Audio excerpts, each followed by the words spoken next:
ಸರಿಯಾದ ಸಮಯಕ್ಕೆ ಗೃಹಲಕ್ಷ್ಮಿ ಹಣ ಬಾರದ ಹಿನ್ನೆಲೆ ಹಾಗೂ ಕೆಲವು ತಿಂಗಳಿನಿಂದ ಬಾಕಿ ಉಳಿದಿರುವ ಗೃಹಲಕ್ಷ್ಮಿ ಹಣ ಬಿಡುಗಡೆಗೆ ಒತ್ತಾಯಿಸಿ ಬಿಜೆಪಿ ಬೃಹತ್ ಸಮಾವೇಶ ನಡೆಸಲು ನಿರ್ಧರಿಸಿದೆ. ಹುಬ್ಬಳ್ಳಿಯಲ್ಲಿ ಬೃಹತ್ ಮಹಿಳಾ ಸಮಾವೇಶಕ್ಕೆ ಬಿಜೆಪಿ ನಿರ್ಧರಿಸಿದ್ದು, ಫೆಬ್ರವರಿ ಮೊದಲ ಅಥವಾ ಎರಡನೇ ವಾರದಲ್ಲಿ ಸಮಾವೇಶ ನಡೆಸಲು ಬಿಜೆಪಿ ನಾಯಕರು ಚಿಂತನೆ ನಡೆಸಿದ್ದಾರೆ. ಮಹಿಳೆಯರನ್ನ ಅಸ್ತ್ರವಾಗಿಟ್ಟುಕೊಂಡು ಬಿಜೆಪಿ ರಾಜ್ಯ ಸರ್ಕಾರದ ವಿರುದ್ಧ ಹೋರಾಟ ನಡೆಸಲಿದೆ.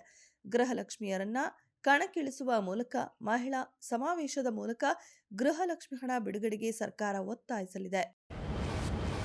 ಆಂಧ್ರಪ್ರದೇಶದ ಉಪಮುಖ್ಯಮಂತ್ರಿ ಹಾಗೂ ಜನಸೇನಾ ಪಕ್ಷದ ಸಂಸ್ಥಾಪಕ ಅಧ್ಯಕ್ಷರಾದ ಪವನ್ ಕಲ್ಯಾಣ್ ಅವರು ರಾಜಕೀಯ ಸಿನಿಮಾ ಎರಡನ್ನ ಸಮನ್ವಯವಾಗಿ ನಿರ್ವಹಿಸುತ್ತಿರುವ ವ್ಯಕ್ತಿತ್ವ.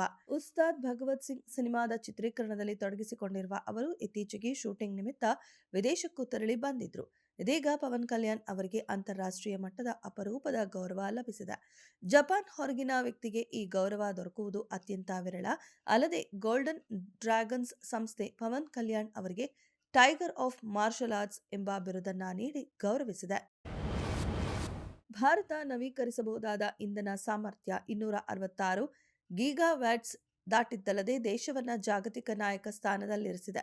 ಜಾಗತಿಕ ಇಂಧನ ಪರಿವರ್ತನೆಗೆ ಅಭೂತಪೂರ್ವ ಹೂಡಿಕೆ ಮತ್ತು ಸಹಕಾರದ ಅಗತ್ಯವಿದೆ ಎಂದು ಕೇಂದ್ರ ಹೊಸ ಮತ್ತು ನವೀಕರಿಸಬಹುದಾದ ಇಂಧನ ಸಚಿವ ಪ್ರಹ್ಲಾದ್ ಜೋಶಿ ಹೇಳಿದರು. ಭಾರತಕ್ಕೆ 2030ರ ವೇಳೆಗೆ ಸುಮಾರು $300 ಬಿಲಿಯನ್ ಹೂಡಿಕೆಯ ಅಗತ್ಯವಿದೆ. ಇದು ನವೀಕರಿಸಬಹುದಾದ ಇಂಧನ ಉತ್ಪಾದನೆ, ಸಂಗ್ರಹಣೆ, ಹಸಿರು ಹೈಡ್ರೋಜನ್ ಗ್ರಿಡ್ಗಳು ಮತ್ತು ಉತ್ಪಾದನಾ ವಲಯಗಳಲ್ಲಿ ಬೃಹತ್ ಅವಕಾಶಗಳನ್ನು ಸೃಷ್ಟಿಸಲಿದೆ ಎಂದು ಹೇಳಿದ್ದಾರೆ. ಅಮೆರಿಕ ಅಧ್ಯಕ್ಷ ಡೊನಾಲ್ಡ್ ಟ್ರಂಪ್ನ ಇತ್ತೀಚಿನ ಹೇಳಿಕೆಯನ್ನ ಗಮನಿಸಿದಾಗ ಅವರಿಗೆ ಬೇಕಾಗಿರುವುದು ಕೇವಲ ವೆನೆಜುವೆಲಾದ ತೈಲ ಮಾತ್ರವಲ್ಲ, ದೇಶದ ಕೀಲಿಕೈ ಕೂಡ ಎಂಬುದು ಸ್ಪಷ್ಟವಾಗುತ್ತದೆ. ಅಮೆರಿಕವು ಇತ್ತೀಚೆಗೆ ವೆನೆಜುವೆಲಾ ವಿರುದ್ಧ ಮಿಲಿಟರಿ ದಾಳಿ ನಡೆಸಿ ಅದರ ಅಧ್ಯಕ್ಷ ನಿಕೋಲಸ್ ಮಡುರೋ ಅವರನ್ನ ಬಂಧಿಸಿತು. ಈಗ ಅಷ್ಟೇ ಅಲ್ಲ, ಡೊನಾಲ್ಡ್ ಟ್ರಂಪ್ ತಮ್ಮನ್ನ ವೆನೆಜುವೆಲಾದ ಹಂಗಾಮಿ ಅಧ್ಯಕ್ಷ ಎಂದು ಘೋಷಿಸಿಕೊಂಡಿರುವುದು ಅಚ್ಚರಿಯನ್ನುಂಟು ಮಾಡಿದೆ.